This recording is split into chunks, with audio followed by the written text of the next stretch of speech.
Sejam muito bem-vindos a mais um episódio do Transbordando Autoestima e hoje a gente vai falar de um assunto que interessa a muita gente, que é o pós-operatório. Pós-operatório de cirurgia plástica. E para isso eu trouxe aqui a Bruna Ortiz, que trabalha com a gente há algum tempo já.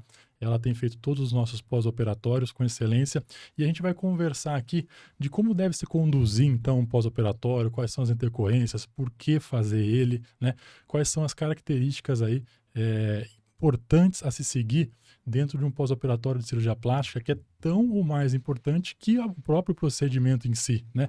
Para a obtenção final do nosso resultado, um resultado tão satisfatório que todo mundo busca, né?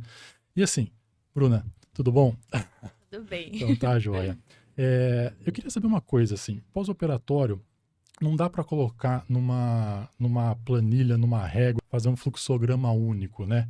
Ele vai acabar variando, né? Porque todo mundo quer saber, né? Quantos dias para isso? Quantos dias para aquilo? De quanto em quanto tempo? Isso tem uma regra ou isso é bem variável mesmo?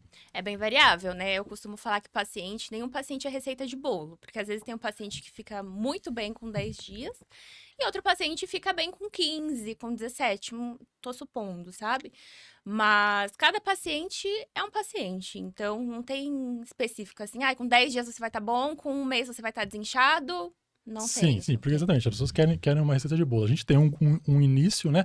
Só que o segmento ele vai variar de acordo com a demanda, né? Porque tem paciente que vai juntar mais líquido, tem paciente que vai juntar menos. Mas assim, uma pergunta que todo mundo quer saber: para que serve a malha compressiva numa cirurgia de lipoaspiração? A malha compressiva é para comprimir, né? Claro, o nome já Sim. fala. E ela controla todo o edema, né? O edema, ela ajuda a pele a colar na retração de pele. Então, ela é essencial aí. O paciente tem que ter malha compressiva. E às vezes o paciente às vezes fala, fiquei 1 hora sem a malha e inchei horrores. Fiquei super inchaço. Com super inchaço. Então, a malha aí ela é Fundamental ali, né? da Então, cirurgia porque assim, o plástica. que a lipoaspiração vai fazer? Né? A lipoaspiração vai tirar a gordura que está abaixo da pele, né? E esse espaço físico que ocupava a gordura antes fica vazio, né? Que tem que haver uma cicatrização para essa pele novamente aderir na musculatura, mas até que isso aconteça, fica um espaço vazio, e esse espaço vazio, ele inflamado como está, com a agressão do trauma cirúrgico, obviamente junta líquido, até incha por dentro e o líquido fica solto, não preso no tecido, porque fica solto nesse espaço, né? E a malha vai ajudar bastante, né, Bruna, a fazer essa compressão ali, a manter esse espaço que se formou onde existia gordura colabado, fechado, inexistente, né? Porque se formar uma lâmina de líquido constante ali, vai demorar muito para essa cicatrização ocorrer, né? Fica Um espaço morto, né? um espaço morto ali que fica cheio de líquido e a gente prejudica muito, posterga muito a evolução e pode prejudicar até o mesmo resultado, né, da cirurgia, né? Porque eu falo assim, lipoaspiração e seroma é esse líquido todo que se junta abaixo das regiões lipoaspiradas. São coisas que coexistem, né? Não dá para falar assim, qual é uma complicação, é normal ter seroma? Não, normal é não ter, né? Fazer uma lipoaspiração que não haja o seroma, normalíssimo ter o seroma. É tão esperado que a gente já toma medidas ali, né, no intraoperatório, já contando com essa coleção de líquido. Que assim, eu falo para os pacientes, ter seroma não é opção. Como lidar com ele é que tem algumas opções, né? Sim. A gente pode colocar um dreno que já vai tirando, aspirando, um dreno que faz uma sucção a vácuo, né? Essa sucção a vácuo vai então, todo o líquido que vai se formando ao longo dos dias no pós-operatório, ele vai caindo numa bolsinha, né? É um incômodo, Aldeno? É um incômodo, mas é um mal necessário. Eu gosto muito porque fica uma coisa mais higiênica, né? Todo esse líquido cai num recipiente que depois pode ser esvaziado. Tem a opção de deixar o buraquinho aberto, né, que é uma opção, mas tem que usar fralda, né, fica toda hora babando, pode sujar a roupa ali, e o buraquinho pode fechar, né, ele pode fechar e continuar coletando líquido, como o dreno ele impede que esse buraco se feche, né, ou não fazer nada, não colocar dreno e deixar o buraco aberto, que vai ficar um pós-operatório muito arrastado, né. E é ruim porque até prejudica a gente, né, no pós-operatório aí Você fica sem ter o que fazer, né, É. porque assim, drenagem linfática, aquele líquido solto embaixo da pele, ele vai permanecer, né? E não adianta. Eu falo que, drenagem linfática, não adianta nesses 10 primeiros dias, você fazer 10 sessões de drenagem, porque o sistema linfático do paciente está todo prejudicado. Então, não adianta você fazer todos os dias a drenagem linfática. A gente tem que deixar o corpo, ele fazer a parte dele também, né? Sim. Não adianta a gente ficar lá estimulando, porque o corpo tem que fazer a parte dele. E quanto mais estímulo a gente tem uma região de lipo, né, é muito mais chances de fibrose, né? Porque já tá machucado. Você fica lá estimulando. Exatamente, porque tem uma linha, né, uma corrente, ou tinha antigamente, eu não sei se o pessoal ainda pratica muito isso, de realmente de fazer um estímulo vigoroso, contínuo, com alta intensidade e frequência, né? Mas realmente é um paradoxo, né? Porque você já fez uma agressão terrível, aquele tecido está em cicatrização e você faz aquela manipulação que acaba liberando o tecido, né? É como uma ferida, uma casquinha de ferida que a gente vai toda hora cutucando ali, né? E aquilo não cicatriza jamais, né? Jamais não, mas prejudica demais, né? Então, o corpo, ele também consegue se curar, né? A gente só tem que guiar, né? E não Saber as necessariamente fases. não necessariamente é algo muito intenso, né? Quais são essas fases aí? Então, a primeira fase é a fase inflamatória, né? Quando o paciente tá ali, acabou de sair da cirurgia, tá com toda essa fase inflamatória. A gente trata essa fase com taping. Eu amo taping. Uhum. Paciente que faz lipo deveria ser obrigatório ter o taping, todos. Então, a gente trata essa fase inflamatória com taping e com indução de fluxo. A gente não faz drenagem. Tanto é que o ergoplasma, a gente não pode manipular nas primeiras semanas, né? Hum. Porque senão a gente acaba com o efeito do ergoplasma. Então, vamos esclarecer umas coisas. O que é o taping? O Pessoal taping, não tá... ele é uma fita compressiva que ele auxilia em todo o processo inflamatório da paciente. Ele ajuda a retrair a pele, ele ajuda nas equimoses, que são os roxinhos, ele ajuda na dor, porque ele dá uma compressão e ele dá uma segurança, né? Uhum. Então, ajuda muito ali no pós-operatório. E ele é essencial aí nessa primeira semana. E aí, com 7 dias, mais ou menos, desse taping, eu tento deixar o máximo. Não sei quando o paciente coça, né? Uhum. Aí a gente acaba tirando antes. Por isso que acaba adaptando. Tem gente que tolera mais o tratamento, É, tem gente que se incomoda mais, e tem que ficar toda hora adaptando, né? Não dá para ter uma sim. receita única, né? Porque varia muito, né? E aí, o ideal não, mas assim, se possível, colocar precoce, né? Esse tape, já que vai embrulhar, como se toda a pele tivesse envolvida por uma fita, né? Que É. faz uma compressão ali, e daí deixar em torno de uma semana. Eu deixo em torno de uma semana, é. E no ergoplasma foi que a gente entrou em um conjunto ali de decisão, né? E a gente Sim. falou, vamos avaliar a pele, porque o ergoplasma, ele é uma técnica de retração de pele, né? Então, ele esquenta, a gente tem que observar, a gente tem que avaliar a pele. Não é só ir lá e colar a fitinha. A gente tem que avaliar a Sim, pele e sim, ver se o sim. paciente está apto para receber esse taping, né? Exatamente, porque tem os prós e os contras, né? Porque quando a gente usa o taping, tem esses benefícios, mas ao mesmo tempo você acaba escondendo toda a pele do paciente, né? Sim. E não sabe o que tem. Por exemplo, a cirurgia acabou. Muitas vezes a gente já pode colocar esse taping bem precoce, né? Já no final da cirurgia. Só que a gente não consegue avaliar o que aconteceu no dia seguinte com essa pele, porque ela está de baixo, encapada, né? Não sabe se tem lesão, se tem falta de oxigenação, né? Então, fica prejudicial mesmo. Então, a gente procura hoje em dia, por que você está falando do ergoplasma? O ergoplasma, a gente explica direitinho o que é, mas libera muita energia, né? Muita energia e promove um dano maior no tecido, né? Uhum. Então, a gente tem que ficar mais de olho. Então, o que a gente preconiza, então, fazer todos os usos das tecnologias e a colocação do taping a gente posterga um pouquinho, por quê? Porque a gente observa essa pele aí depois de 12, 24 horas. E a gente tem, depois desse período, uma noção de que está oxigenado ou não, né? Sim. Se ela tem algum problema de perfusão tecidual, de nutrição. E aí, a gente já pode pôr, então, o taping, que vai ter os benefícios aí que a gente já discutiu aqui, e a gente fica livre de preocupação, né, do que está acontecendo embaixo da pele. Então, a gente adaptou essa conduta bem interessante aí. Mas aí você falou do argoplasma, que a pessoa está falando, nossa, o que é argoplasma? A argoplasma é uma tecnologia utilizada ao final do procedimento de lipoaspiração, né? O único objetivo dela ali é promover um pouco mais de retração cutânea para tratar flacidez de pele mesmo, né? Tem seus limites aí de indicação, mas o que a gente tem de mais moderno e promissor na retração de pele sem cortar, sem fazer grandes incisões, sem fazer uma abdominoplastia. Então, a gente consegue poupar muito hoje em dia da remoção de pele, que poupa muita cicatriz, que é estigmatizante, né? Ainda mais estigmatizante no público masculino, né? Porque a mulher tem sempre uma cesárea ali, já está habituada, ela já aceita a cicatriz da abdominoplastia, as amigas têm, né? Agora, o homem, uma cicatriz grande no abdômen inferior é um pouquinho mais difícil de aceitar, né? E muitas vezes a gente tem um pouco de flacidez porque teve um peso mais elevado ao longo da vida, então a gente pode utilizar a mão de tecnologias que vão entregar o máximo de retração possível, que não é uma retração de uma remoção exclusiva da pele numa abdominoplastia, mas poupa muito essa cicatriz, né? Só que ela é às custas de muita liberação de energia, né? O argoplasma é um plasma de argônio que vai esquentar bem esse tecido e promover como se fosse uma queimadura. Então a queimadura sofre uma retração, né? Por isso que a gente tem esses cuidados maiores com a pele aí que a gente tem que ficar de olho, né? Mas daí colocou o taping, o paciente está encapado, como é que ele faz para tomar banho? No primeiro banho. É a primeira pergunta, né? No primeiro banho do paciente eu sempre ajudo, né? Porque o paciente passa mal. Porque tira a cinta, né? A cinta dá uma pressão ali. Então, o paciente tira a cinta, passa um pouquinho de mal. Então, eu sempre gosto de estar junto aí nesse primeiro banho.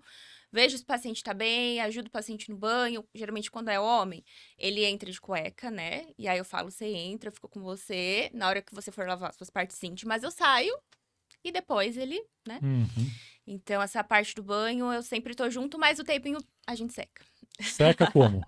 Com secador frio. Seca com secador frio. Porque o taping, ele é termocolante. Então, se você seca ele com secador quente na hora de tirar, o paciente sofre, né? Uhum.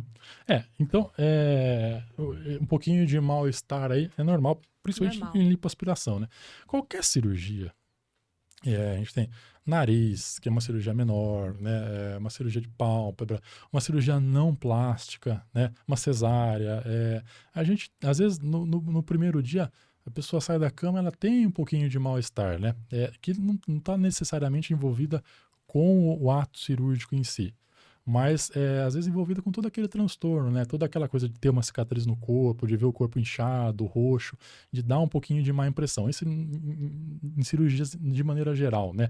A gente tem histórias, todo mundo que já operou sabe o que eu estou falando, né? Muitas pessoas já operei uma cirurgia do olho, levantei no dia seguinte, deu uma passadinha de mal, porque a pressão cai, ficar um pouco impressionada, né, com toda aquela coisa, com aquele ambiente, né, mas a lipos, ela tem sim um fator que promove um pouquinho disso também, que a lipo deixa as pressões sanguíneas mais baixas, né, a pessoa fica com uma pressão mais baixa. Por quê?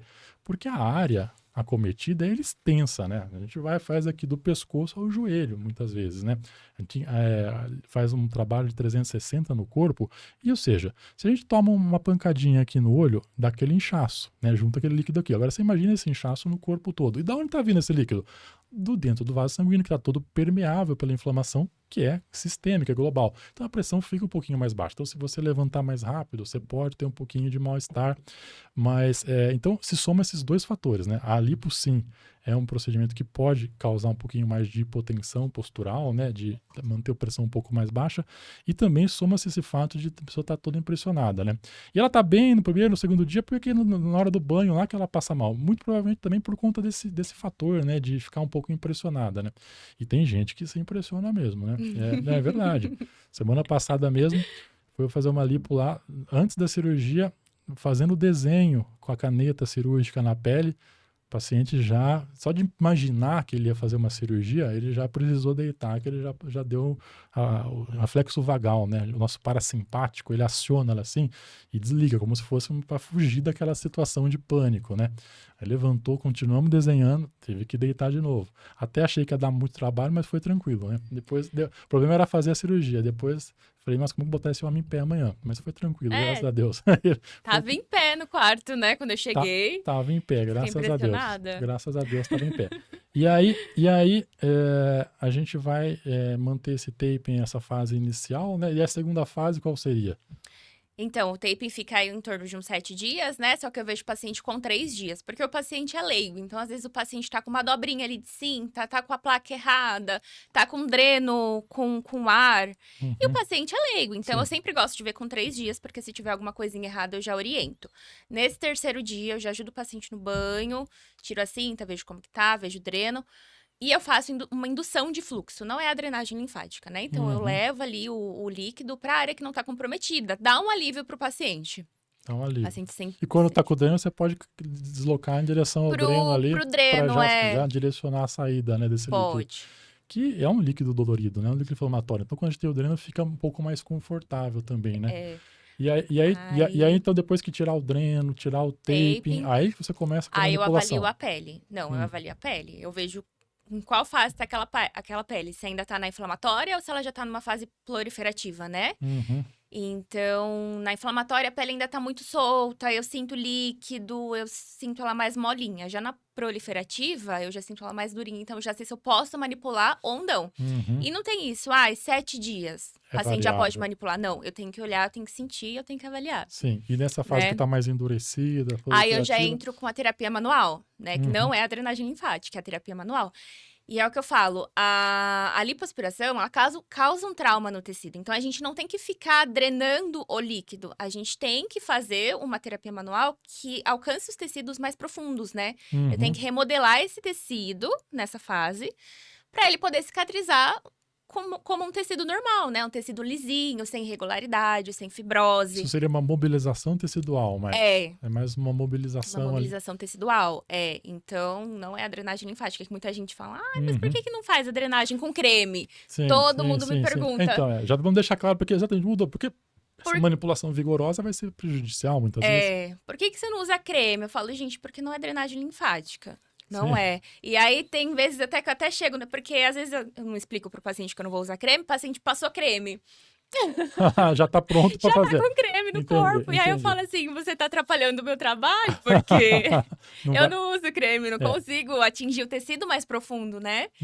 E aí eu falo, na próxima sessão... Porque desliza a tua mão superficial ali, você não consegue mobilizar mais entendi, com certeza. Com certeza. E eu falo, não passa mais creme nas sessões. E assim, quando eu vejo que já dá pra eu usar o creme lá pra uma sessão mais pra frente, eu até passo um creminho, né? Como um mimo, pra dar um alívio. Mas eu já tive casos de paciente que o paciente parou de fazer comigo, porque eu não usei creme. Porque não usou creme, porque não tava fazendo a drenagem, né?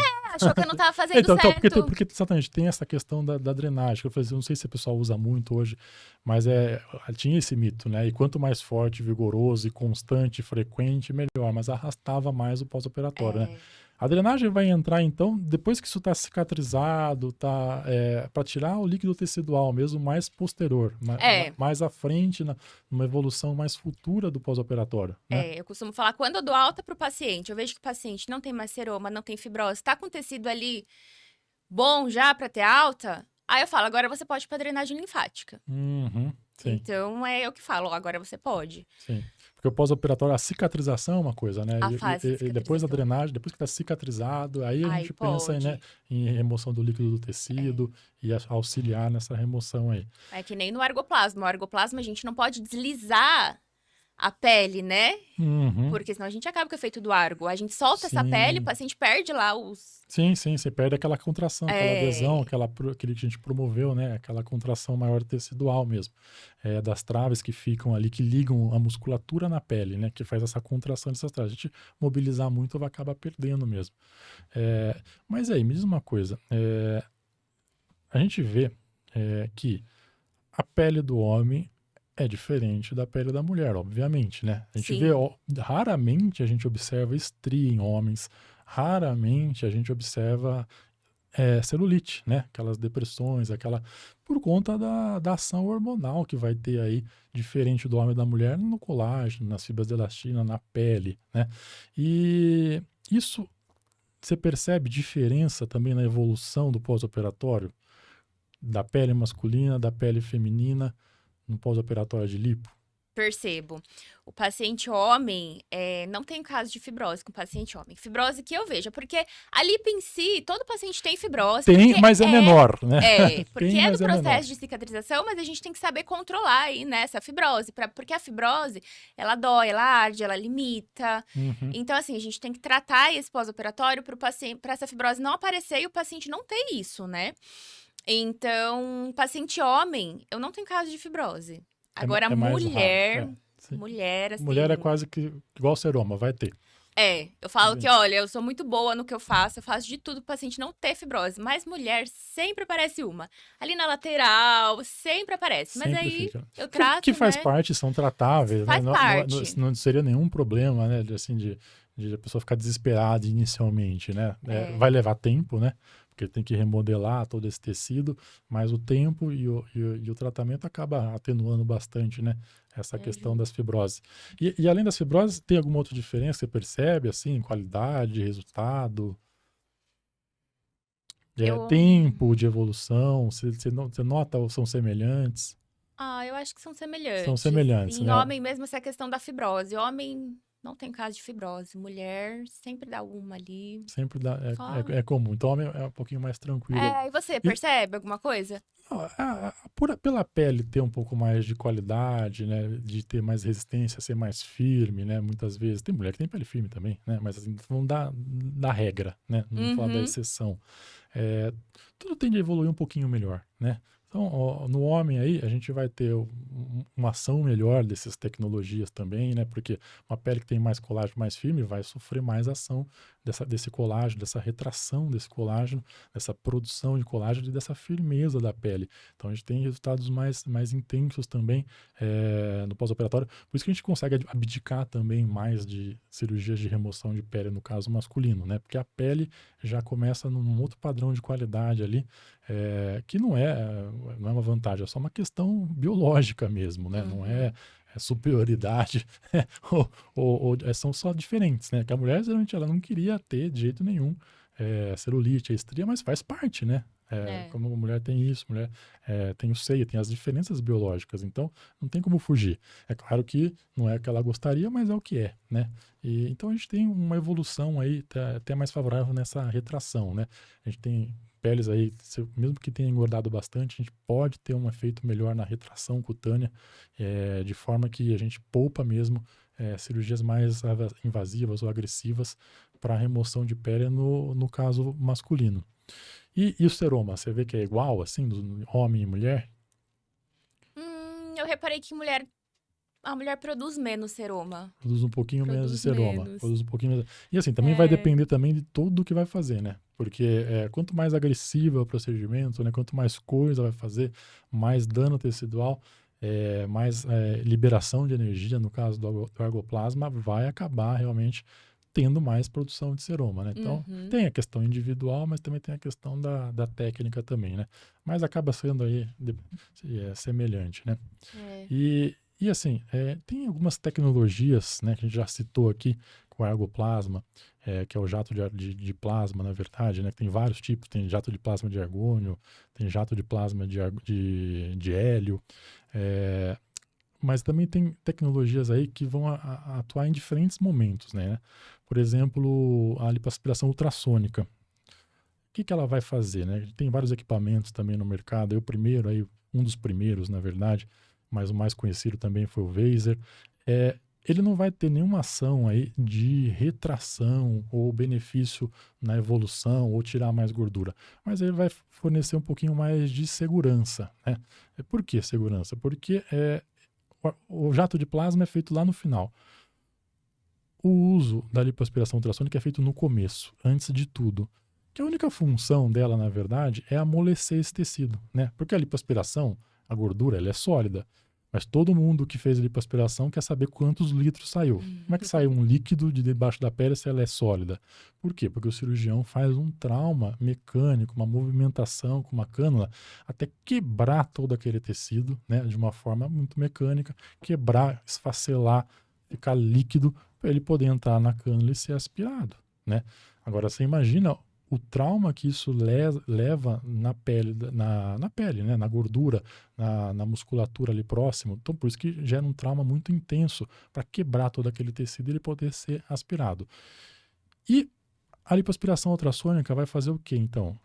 Tornar esse procedimento menos mecânico e agressivo. Ele vai fazer esse amolecimento desse tecido gorduroso que é sólido com ondas de ultrassom, né? Então a gente não vai fazer tanta movimentação mecânica, a gente vai passar o aparelho de Vaser e ele vai soltando uma célula da outra. Eu sempre falo assim, não é derreter, porque se ele derretesse aquela gordura e ela morresse queimada, derretida, eu não poderia enxertar, né? Não podia colocar no bumbum, não podia volumizar, eu não poderia utilizar a gordura em outras áreas do corpo, né? Mas ele vai fazer o quê? Ele vai descolar uma célula da outra, porque a ligação de uma célula com a outra, que chama o adipócito, onde essa gordura fica estocada no corpo, é muito frouxa, né? Por isso que quebra na cana. Então, ela é tão frouxa. Então, o movimento do ultrassom vai liberando e soltando uma célula da outra. Só que é só a célula de gordura que é frouxa. Por quê? A célula do nervo que está passando ali é firme. A célula do vaso sanguíneo que está passando ali é firme. Da pele, do músculo, nem se fala. Então, o ultrassom não tem ação nesses tecidos mais resistentes.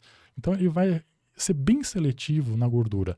Então, a gente vai passar esse aparelho, toma um tempo cirúrgico extra, né? Porque antes de começar a lipoaspiração tem que fazer todo esse... Quanto tempo, mais ou menos? vai tomar aí uma meia hora na parte das costas e uma meia hora na parte do abdômen, na parte anterior, né? Mas é um tempo que vale muito a pena, né? Eu amo o Vaser. Então, é um tempo que vale muito a pena, porque vai agredir menos o tecido, né? Então, a gente vai depois... Tá tudo solto ali, amolecido, aí sim a gente vai fazer a aspiração sem a necessidade de quebrar todo aquele tecido mecanicamente, na mão, né? Então, a gente vai poder estar aspirando muito menos trauma.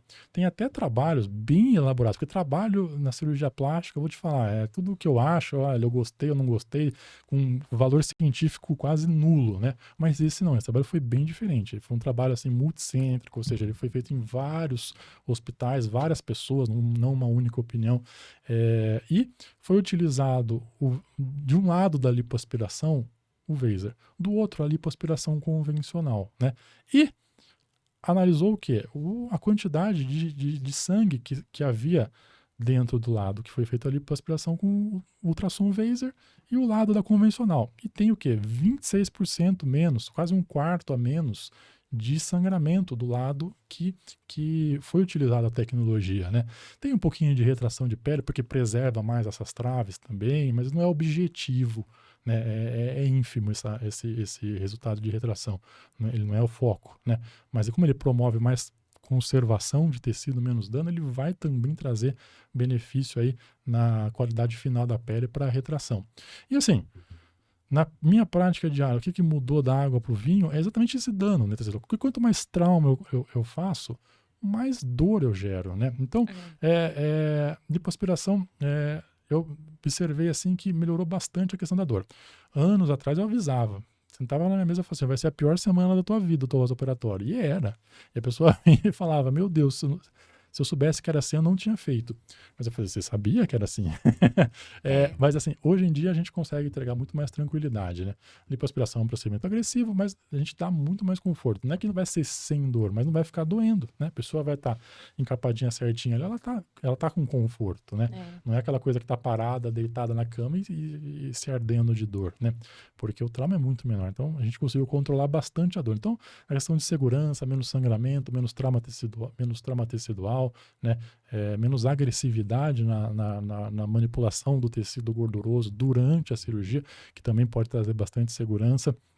E então esse Vaser aí, a lipoaspiração ultrassônica veio para tornar o procedimento mais palatável, né? Porque o procedimento ficou mais agressivo também tecnicamente. Antes de fazer uma lipo menor, hoje a pessoa entra, ela faz ali do braço, do pescoço até o joelho, né? É uma coisa mais agressiva. Então, são mais áreas. Então, a gente tem que proporcionar menos agressão tecidual, menos sangramento, mais capacidade de ter uma recuperação melhor devido ao trauma intenso do que a gente vai promover. Né? E o Vaser, ele é benéfico para todo mundo, né? Para você, para mim, do pós-operatório, e até para o paciente, porque para você é menos duro, né, de limpar. Sim. Agora, para o paciente é menos dor. E para mim, melhora muito pós-operatório, em questão de fibrose, de tudo. Então, é um tecido ali que eu consigo manipular muito melhor, é um pós-operatório muito mais tranquilo do que paciente que não usa o Vaser. Eu gosto muito do Vaser. Vai melhor, né? É uma tecnologia que realmente a gente não dispensa já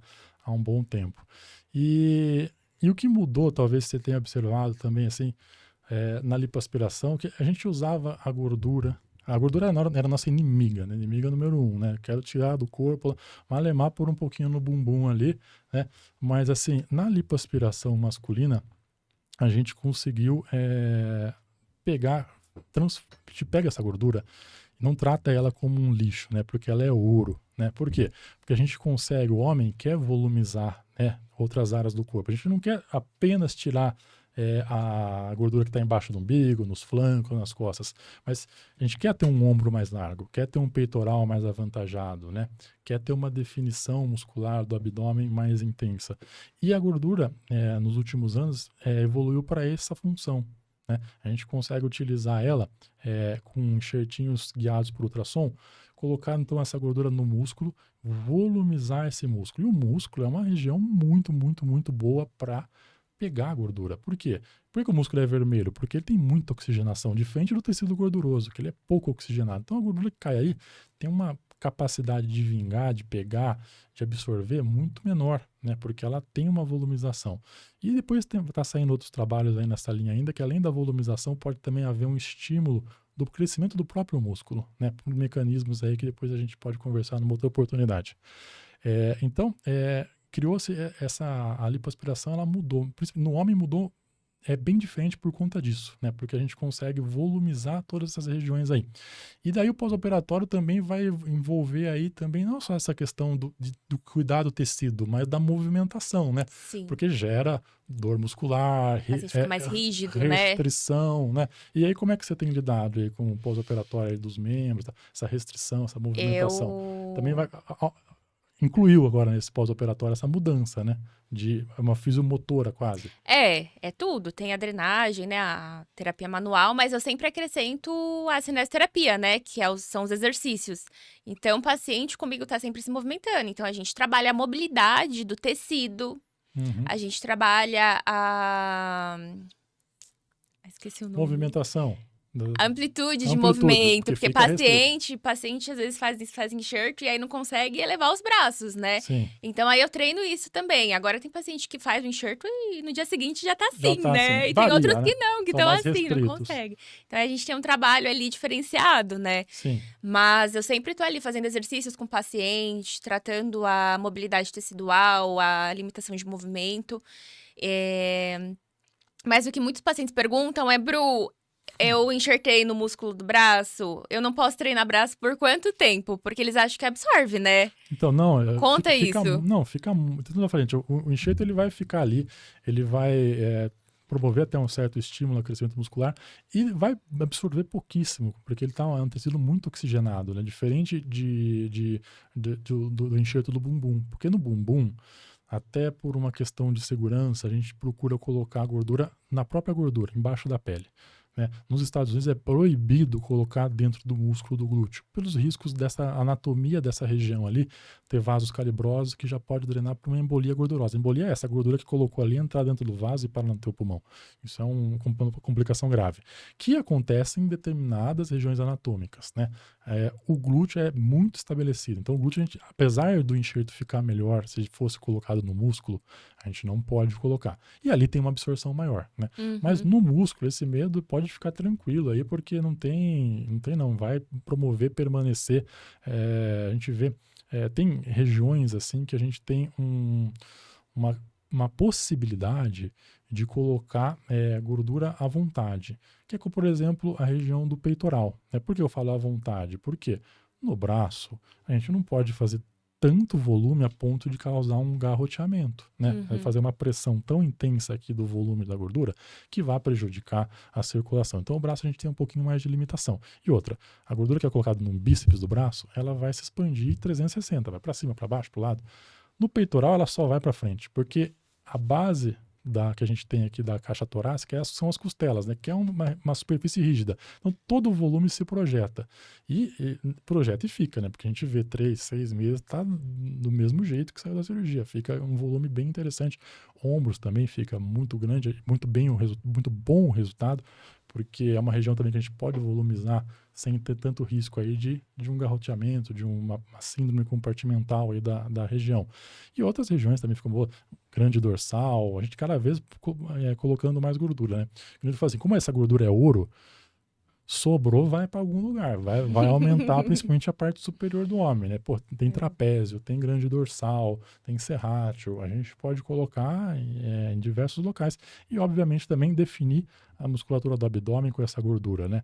Que eu prefiro uma definição mais suave, né? Porque a lipo HD clássica, ela vai apenas desenhar a gordura que tem no abdômen, né? Principalmente nas camadas mais superficiais. Quanto mais perto da pele eu fizer, mais eu vou afundar e criar. É é, uma irregularidade desejada, né?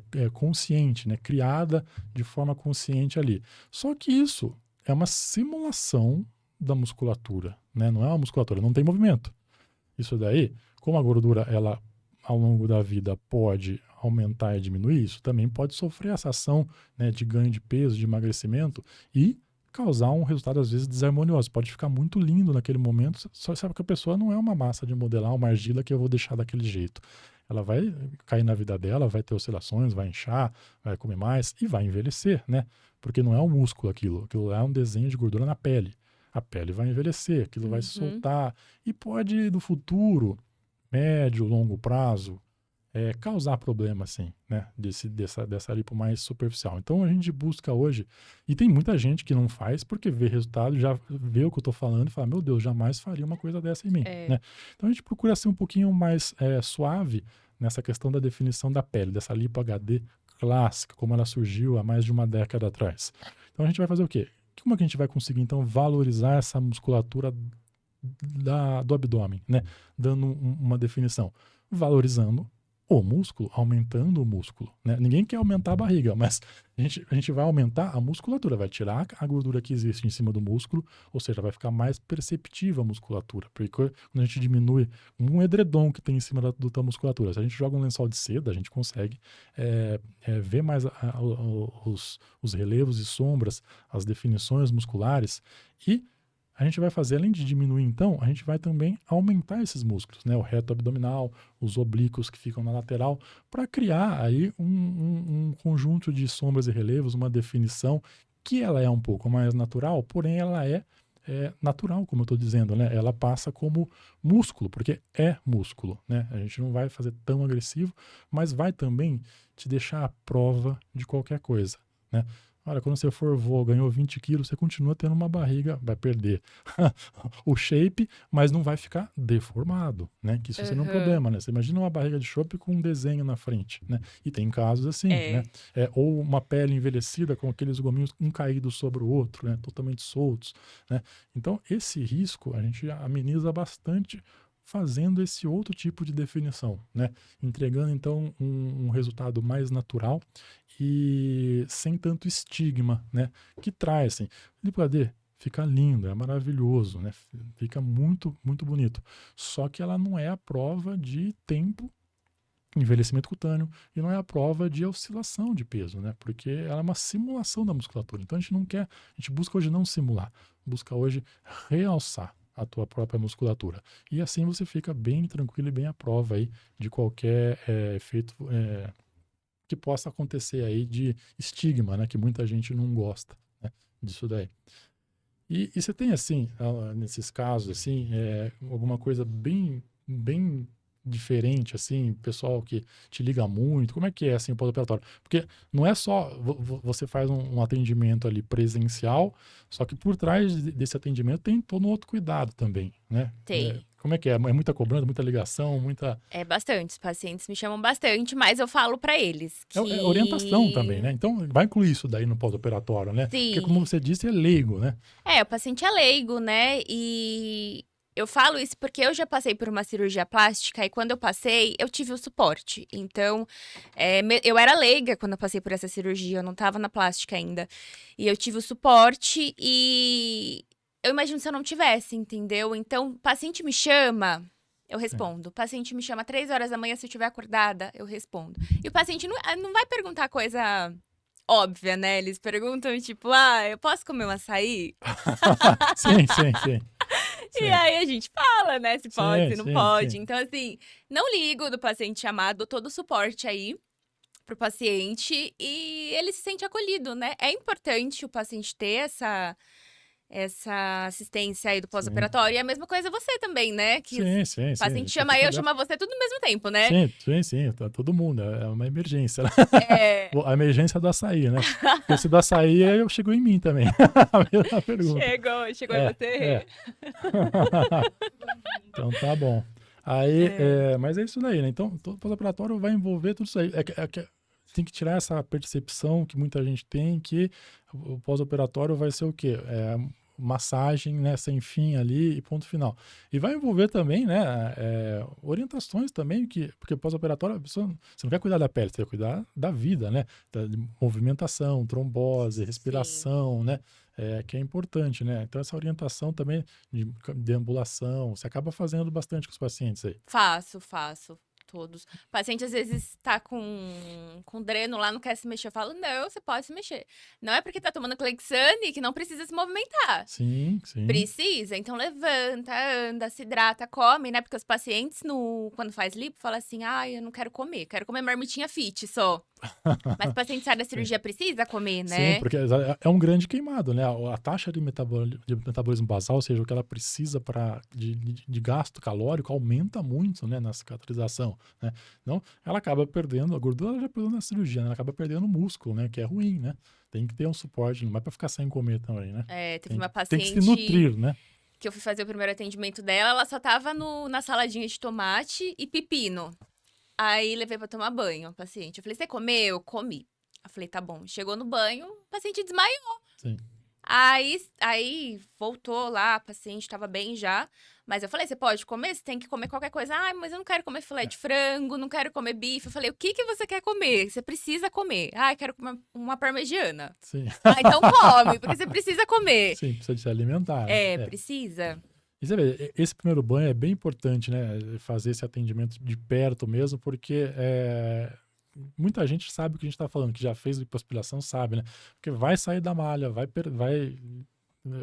ter um sequestro de líquido, né? É. Mais intenso. Às vezes o calor, o banho muito quente também dá vasodilatação, a pressão já está baixa, né?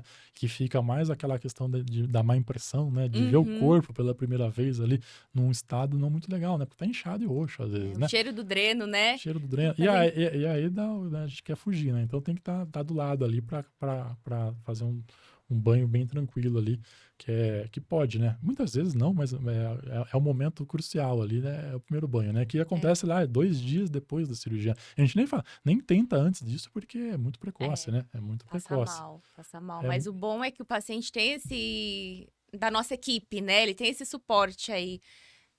Antes da cirurgia, depois de ir na casa, tomar banho, mandar sim, mensagem pra mim ou pra você, responder sim, na sim, hora. sim, sim. Então, é muito bom. O paciente, ele fica acolhido, né? Ele precisa dessa rede de apoio. Sim, sim. E na média, assim, consegue liberar desse atendimento inicial aí, em quantas sessões, assim? Pro paciente ter alta, É, olha, eu costumo.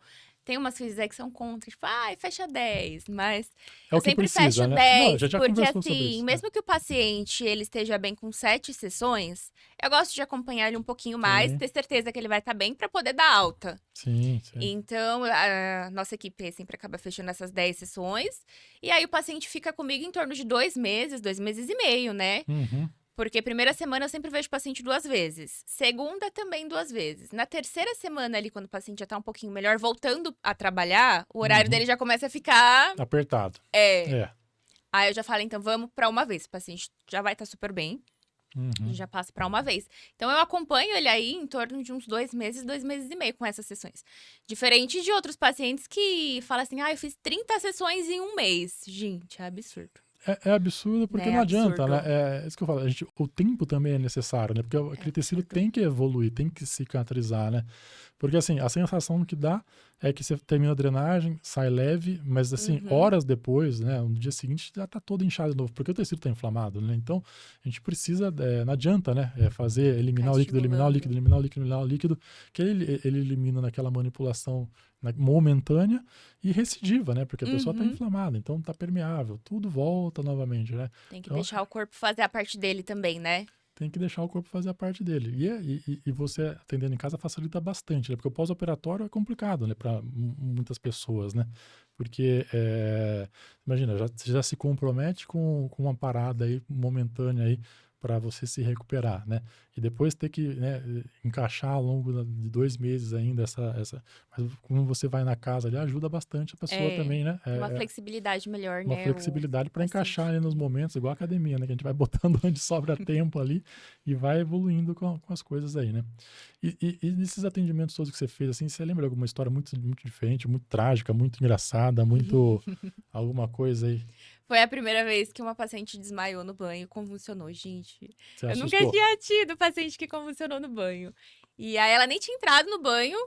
E aí ela sentiu uma dor muito forte, ficou nervosa e por resposta assim do corpo mesmo. E ela mesmo falava que você sempre tinha essas respostas, assim, mais intensas, né? Em outros É. procedimentos. E aí convulsionou um pouquinho. Em questão de 1 minuto voltou super bem. Voltou. Voltou.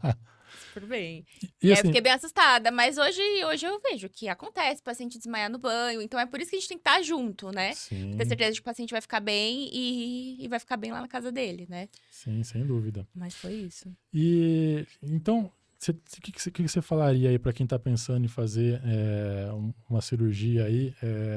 Que ela tem que se preparar aí para o pós-operatório dela em termos de equipamento, de, de recurso, de roupa, que ela Em precisa pro questão pós-operatório? de pós-operatório, O que ela precisa de malha, meia, placa, o que ela vai precisar?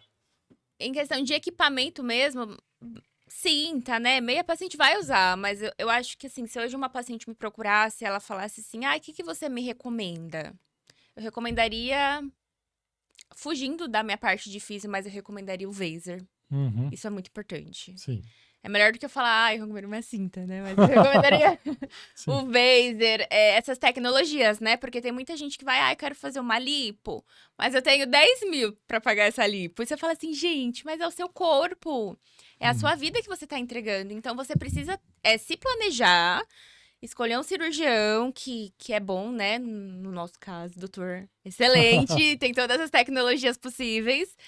Mas escolher alguém que não pelo preço, né? Uhum. Porque é a vida que a gente Sim. dá na mão do cirurgião e é o nosso corpo, né? O nosso resultado, não é questão Uhum. de preço. E assim, as espumas que a gente usa embaixo da cinta, As quanto tempo usa espumas, isso daí? quando eu vejo ali que o paciente tá sem fibrose, tá sem seroma, eu tiro. Uhum. Eu tiro. Mas geralmente tem casos, né? Três semanas, às vezes tem Sim, paciente que fica 1 mês e meio. vai um pouquinho mais. Da espuminha, né? Uhum. Fica. A cinta é a mesma coisa. A gente teve paciente que a gente tirou super cedo, né? A Uhum. cinta. Sim, varia E mesmo. Não, varia não dá para ter muito. uma receita de bolo. Varia É, muito. show de bola. É. Nessas tecnologias, né, do jato de plasma, o primeiro, falando o nome comercial agora, então, foi o Renuvium, né, o Renuvium. Depois vieram outras tecnologias aí, que o Renuvium é a base de hélio, a base de gás argônio, né. O Renuvium, ele, como foi a primeira tecnologia, ele libera assim menos potência, né? Foi uma coisa inicial, então ele libera menos potência, ele exige do cirurgião muito mais tempo de aplicação. E como ele libera menos potência, são muitas passadas, né? E o próprio aplicador dele, ele também tem um problema que ele acaba obstruindo muito, né? Quando vai soltando aquela fumacinha, junta um carvãozinho, né? Que Uhum. acaba entupindo aquela saída do gás e tem que parar o procedimento, desobstruir, continuar, limpar, continuar. E assim, o tempo cirúrgico ele é muito importante, já é elevado usando tudo, fazendo toda a lipoaspiração, todos os enxertos musculares. Né? Então a gente tem que fazer ser o mais ágil possível. Aí veio uma segunda leva de jatos de plasma e a base de argônio que liberam mais potência, né, mais energia de uma vez, porque viu que era seguro, né, sentiu-se ali. Então, a gente consegue aplicar a mesma quantidade de energia num tempo muito menor. Com aplicadores aí que já não tem tanto essa questão da obstrução, de ter que ficar parando para limpar. Então, as passadas são menos, as interrupções são menores e a gente consegue entregar o mesmo resultado num menor tempo, né? E ainda assim mantendo a segurança. Então, não que um seja superior ao outro, nem tem como comparar, mas se a gente poupar tempo cirúrgico e aplicar a mesma quantidade de energia, é mais favorável, né? Então, e Uhum. assim, as de argônio são tecnologias aí um pouquinho mais recentes, né? E tudo que vai sendo mais recente vai sendo para realmente sanar as complicações que a gente tem, os problemas que a gente tem de tecnologias anteriores, como essas que eu citei, né? E a gente vai cada vez mais avançando nisso daí, né? E graças a Deus a gente consegue estar utilizando aí as últimas tecnologias que existem para entregar aí o melhor resultado possível aí para os nossos pacientes. Inclusive teve um paciente que falou assim pra mim, eu passei com outro cirurgião e eu passei com o Dr. Rafael, mas eu escolhi o Dr. Rafael porque ele usa o argoplasma. E o argoplasma, ele é o equipamento que tá mais em alta, é o equipamento da... Sim, sim, isso conta bastante, né, pessoal? Todo É, mundo está antenado, todo mundo sabe de tudo hoje em dia, né? Então, realmente, a gente tem que fazer um serviço de primeira linha, porque todo mundo conhece, ninguém é mais tão leigo. A informação, ela é ampla e acessível, né? Tá na palma da mão, né? Ninguém olha para uma TV hoje mais, todo mundo tá no no celular, e celular. ali não é ela que vai atrás, ela que busca, ela que se interessa, ela não está sendo simplesmente impactada por uma programação, né? Então, realmente, os tempos mudaram e isso daí é de suma importância e é até bom que seja assim, né? Porque a paciente ela vai sempre minimizar aí seus riscos, conhecer bastante sobre o cirurgião que ela vai operar, as tecnologias que existem, todos os prós e contras, né? E tomar a melhor decisão para ter o melhor resultado possível. Mas conta pra gente, doutor, como que você foi parar nesse ramo da lipo masculina, né? Porque é muito difícil, não tem muito cirurgião especializado em homem. O único que eu conheço é você. Sim, a cirurgia plástica, né, sabidamente, notadamente, é vista como sinônimo de mulher, né? Dentro de um casal, quando fala em cirurgia plástica, está pensando na esposa, a esposa que vai se consertar, a esposa que vai limpar. Agora, o homem nem passa pela cabeça disso dele, na cabeça dele não passava, né? Pela cabeça de que ele também poderia ser um usuário e um beneficiário da lipoaspiração, principalmente, né? E hoje, como eu te falei, a gente consegue entregar muito mais do que uma simples remoção de gordura que é feita no caso feminino. Então, o homem, a gente migrou por quê? Porque é um mercado aí que é 50% da população, né, que tá dormindo aí e pode ser despertada para esse mercado. Tem aquela qualidade que a gente já falou inicialmente, de que a pele, a evolução, a possibilidade de agressão e a recuperação por uma questão genética, por uma questão biológica, na verdade, ela é mais interessante. Então, a gente tem resultados bem interessantes, né?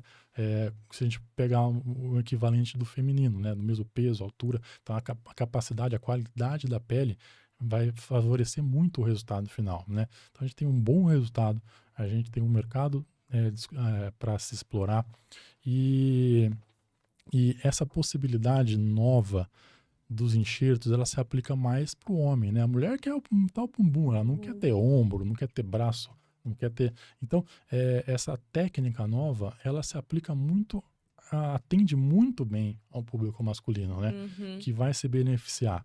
Então, como tudo isso é muito novo, tal, encaixou tudo isso daí e a gente partiu, então, para criar essa demanda, essa demanda não, criar esse atendimento para essa demanda que é grande, né? Está se despertando e tem todas as suas peculiaridades. Tem que fazer um curso. Sem dúvida. Abrir uma mentoria, né? Mentoria não, porque de cirurgião, mentoria não dá, né? Tem que ser Hoje em dia todo mundo está nessa base ter de um curso e curso mentoria, né? aí. Mas estamos por aí. E um fator também, que também é importante, mas é uma coisa mais laboratorial, é que a lipoaspiração expolia, né? Então a gente tem que entrar bem. Mulher tem sempre uma quantidade de massa, a quantidade de sangue dela é menor que a do homem. Então, a gente consegue fazer uma lipo com muito mais segurança, tirar um volume um pouquinho maior do homem, porque ele tem mais sangue. Sangue que eu digo é hemoglobina, a gente vê no hemograma, né? A do homem é superior. Geneticamente ela é superior.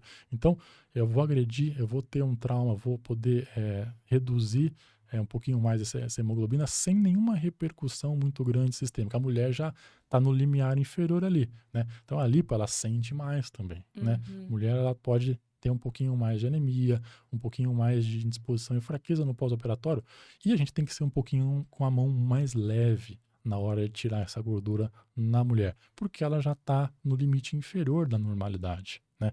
Então a lipo, a mulher sente mais metabolicamente. Então tem mais essa característica do homem aí que a gente vai conseguir fazer uma cirurgia mais agressiva com menos repercussão para o organismo, né? Dando um pouquinho mais de segurança também e mais tranquilidade no pós-operatório. Né? Mas é o que eu escuto de todos os pacientes. Eu escolhi o Dr. Rafael porque o Dr. Rafael é especialista em homem e é o único que tem, né? Que Sim, eles sim. vê assim, Sim, né? esse mercado aí, ele vai se expandir bastante, a gente vai crescer bastante. Tem um pouquinho de preconceito. Preconceito do próprio homem, né? Preconceito do próprio homem.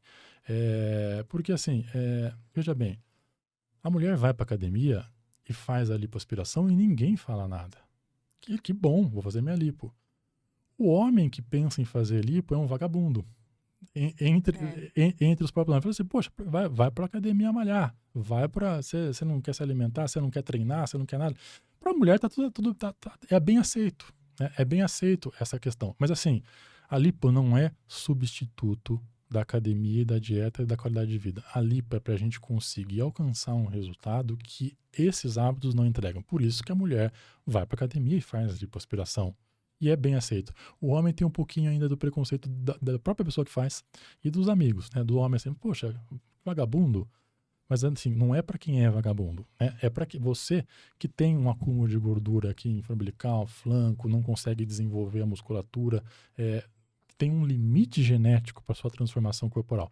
E aí entra a lipoaspiração. Então, não é que o homem que faz a lipoaspiração é um vagabundo, um sedentário. Não é para esse. Inclusive, esse pessoal aí não é nem candidato, tá, a fazer a lipoaspiração. Então, tem essa questão aí desse pequeno estigma aí que, como eu falei, como é muito novo, aos poucos isso vai se quebrando, né? Isso vai acabando e talvez se torne tão aceito quanto uma mulher falar, vou fazer uma lipoaspiração, né? O homem também, olha, tá me incomodando, eu vou tirar essa gordura aqui que me incomoda e ter uma satisfação melhor, até quando eu faço minha atividade física, né? Quando eu vou pra praia, ter uma satisfação, né? E não necessariamente isso é sinônimo de um cara que não quer saber de nada, vagabundo, né? Então, é só essa coisinha que às vezes existe um pouquinho ainda desse preconceito aí. Mas a maioria dos nossos pacientes, eles treinam, né? Tem a maioria, Antes de com operar. certeza, E aí com eles falam, certeza. não consegui perder aquela gordurinha ali. E aí Sim, decide fazer a lipo. E eles são muito decididos, né? Eles falam sim, um mês. sim. Eu vou fazer lipo. E um mês eles Sim, tem essa já questão estão também. fazendo, né? Não fica Exatamente. planejando Quando 2 muda, anos. quando decide, rapidamente acaba fazendo mesmo. Mulher às vezes pensa um pouquinho mais, né? Homem já é mais direto, né? Quer resolver de uma vez aí. Mas tá joia, Bruna. Gostei demais da nossa conversa aqui. Eu espero que vocês tenham gostado também da nossa conversa, tenham aprendido um pouquinho, percam um pouquinho desse preconceito também, né? Que existe. E vai criar também essa linha aí, né? De pós-operatório masculino aí, que vai crescer bastante aí para quem tá pensando em fazer pós-operatório aí também, viu? Foi um prazer participar. Nosso assunto foi muito bom. Legal demais. Tá bom? Um abraço a todos.